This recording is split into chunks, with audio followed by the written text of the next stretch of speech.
Assalamualaikum sahabat, berjumpa lagi di channel Kisah Muslim. Pada kesempatan kali ini kami akan bercerita tentang biografi dan kisah perjalanan hidup seorang imam mazhab, yaitu Imam Abu Hanifah rahimahullah.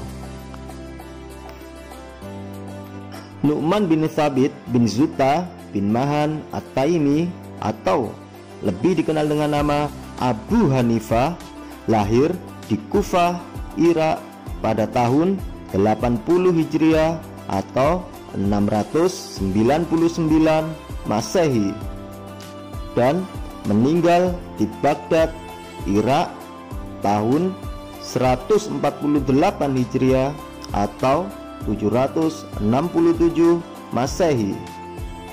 Beliau merupakan pendiri dari mazhab Islam Hanafi.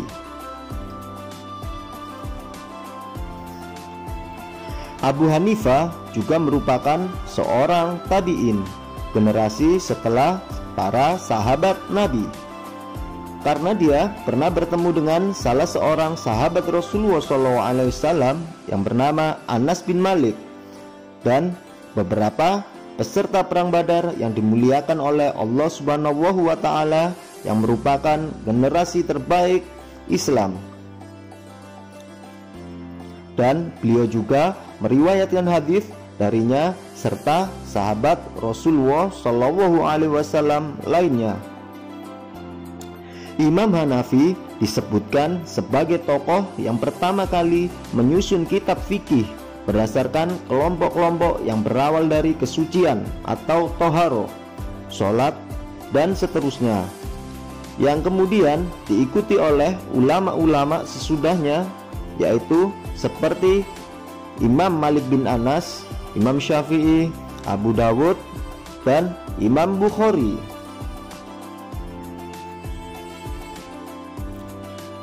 Kisah menuntut ilmu Imam Abu Hanifah rahimahullah. Abu Hanifah kecil sering mendampingi ayahnya berdagang sutra.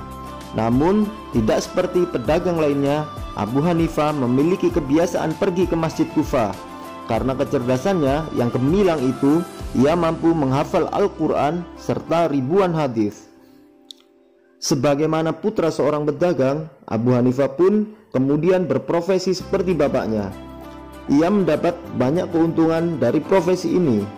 Di sisi lain, ia memiliki wawasan yang sangat luas, kecerdasan yang luar biasa, serta hafalan yang sangat kuat.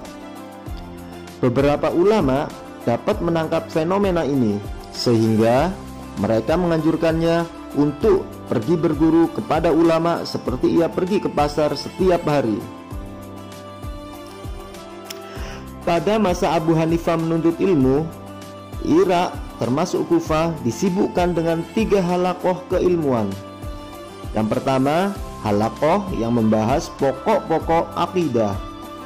Yang kedua, halaqah yang membahas tentang hadis Rasulullah, metode dan proses pengumpulannya dari berbagai negara, serta pembahasan dari perawi dan kemungkinan diterima atau tidaknya pribadi dan riwayat mereka. Ketiga, halaqah yang membahas masalah fikih dari Al-Quran dan hadis, termasuk membahas fatwa untuk menjawab masalah-masalah baru yang muncul saat itu yang belum pernah muncul sebelumnya.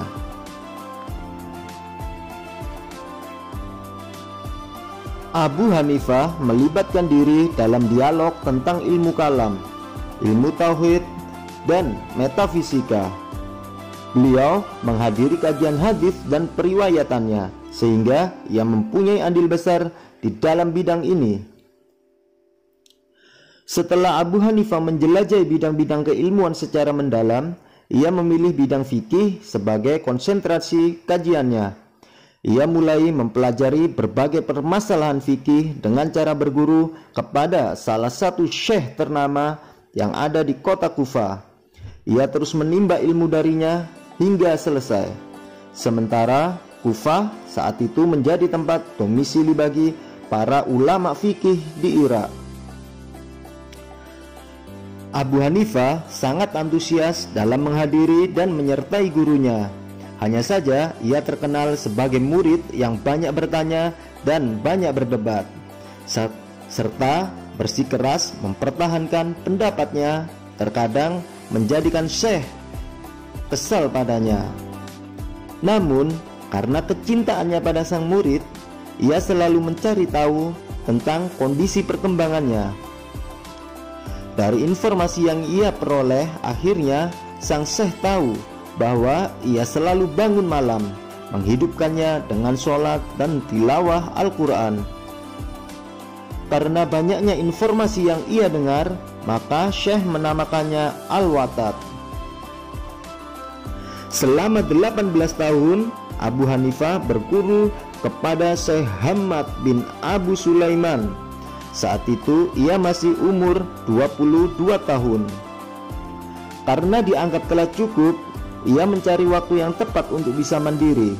Namun setiap kali mencoba lepas dari gurunya, ia merasakan bahwa ia masih membutuhkannya.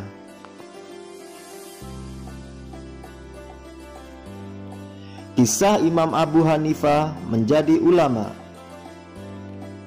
Kabar buruk terhembus dari Basrah untuk Syekh Hammad. Seorang keluarga dekatnya telah wafat, sementara ia menjadi salah satu ahli warisnya. Ketika ia memutuskan untuk pergi ke Basrah, ia meminta Abu Hanifah untuk menggantikan posisinya sebagai pengajar, pemberi fatwa, dan pengarah dialog. Saat Abu Hanifah menggantikan posisi Syekh Hammad, ia dihujani oleh pertanyaan yang sangat banyak. Sebagian belum pernah ia dengar sebelumnya. Maka sebagian ia jawab dan sebagian yang lain ia tangguhkan. Ketika Syekh Hammad datang dari Basrah, ia segera mengajukan pertanyaan-pertanyaan tersebut dan tidak kurang dari 60 pertanyaan.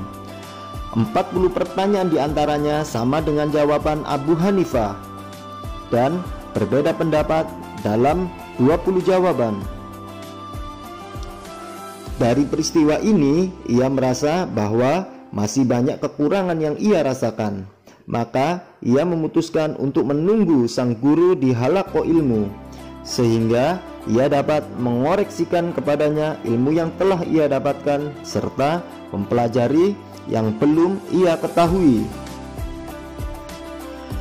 Ketika umurnya menginjak usia 40 tahun, gurunya Syekh Hammad telah wafat. Maka ia segera menggantikan gurunya. Abu Hanifah tak hanya mengambil ilmu dari Syekh Hammad saja, tetapi juga banyak ulama selama perjalanan ke Makkah dan Madinah. Di antaranya yaitu Malik bin Anas, Sa'id bin Ali, dan Ja'far as-Shadiq yang mempunyai konsen besar terhadap masalah fikih dan hadis.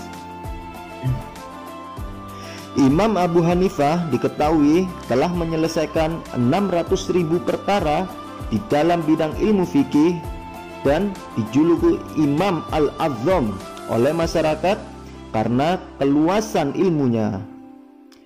Beliau juga menjadi rujukan para ulama pada masa itu dan merupakan guru dari para ulama besar pada masa itu dan masa selanjutnya. Demikianlah kisah perjalanan hidup dari Imam Mazhab Abu Hanifah rahimahullah. Jangan lupa subscribe, like, komen, dan share ya sahabat. Assalamualaikum warahmatullahi wabarakatuh.